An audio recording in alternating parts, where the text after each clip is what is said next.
რუსეთ ეგონა, რომ დრონების პრობლემა საბოლოოდ მოაგვარა. შემდეგ უკრაინამ ეს ააგო ღობის ბოძის ბომბი. უხეში შესახედაობის მქონე უკრაინული საბრძოლო მასალა, რომელმაც რუსი სამხედრო მაღალჩინოსნები სერიოზულად დააფიქრა. ხედავთ, წლების განმავლობაში პატარა დრონები თხრილებში დამალულ ჯარისკაცებზე ნადირობდნენ ხელყუმბარებითა და სხვა ასაფეთქებელი ნივთიერებებით. ამიტომ რუსულმა ძალებმა თავი მოარგეს ვითარებას. მათ უფრო ღრმა თავშესაფრები გათხარეს. სახურავების სქელი მორებითა და მჭიდროდ დატკეპნილი მიწით გაამაგრეს. მათ დაამატეს ფოლადის ფურცლები და ანტიდრონული ბადეები გადაჭიმეს ბუნკერებზე, თხრილებზე და მომარაგების მარშრუტებზე. ფაქტობრივად მათ ყოველი პოზიცია პატარა ციხესიმაგრედ გადააქციეს დრონების წინააღმდეგ.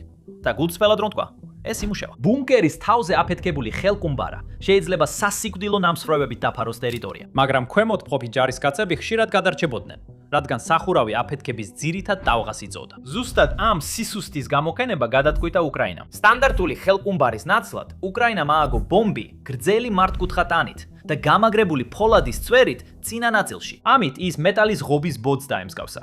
მძიმე დრონები, განსაკუთრებით ცნობილი ბაბა იაგას დრონები. ამ იარაღს დაფარული პოზიციების ზემოთ პირდაპირ მიაქვს და შემდეგ ვერტიკალურად აგდებენ.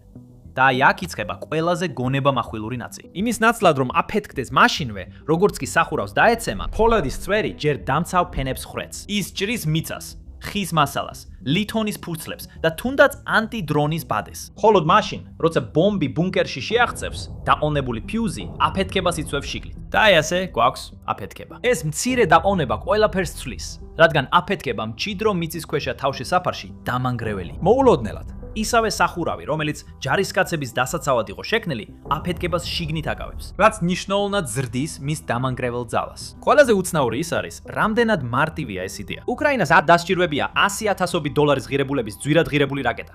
ამის ნაცვლად, მან ისესხა ბუნკერების გამანადგურებელი იარაღების ძირითადი კონცეფცია, რომლებიც მეორე მსოფლიო ომის დროიდან არსებობს და გადააქცია ის ისეთ იაპ ვარიანტად, რომ ფრონტის ხაზის დრონებს მასობრივი რაოდენობით ტარება შეეწოთ. ბორბლის თავიდან გამოგონების ნაცვლად, უკრაინამ უბრალოდ დააპატარავა იგი და ბევრად უფრო ხელმისაწვდომი გახადა.